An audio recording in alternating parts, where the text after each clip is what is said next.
То 15 минути, какво ли да се питаме, какво ли да се отговаряме.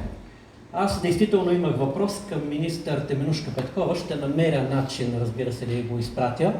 Аз съм един от големите привърженици за въвеждане на еврото. Смятам, че това е нещо добро, но не смятам, че в кампанията, и затова по-скоро, понеже вече няма време за въпроси, само един технически съвет.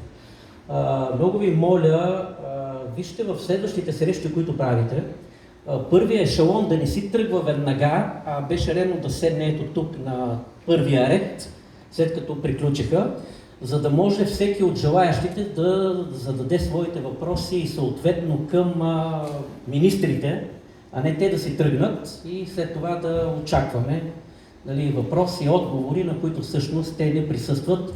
Може би действително са бързали от страх директорката местната на НАП да ни потроши и техните коли, но едва ли това е оправданието. Благодаря ви.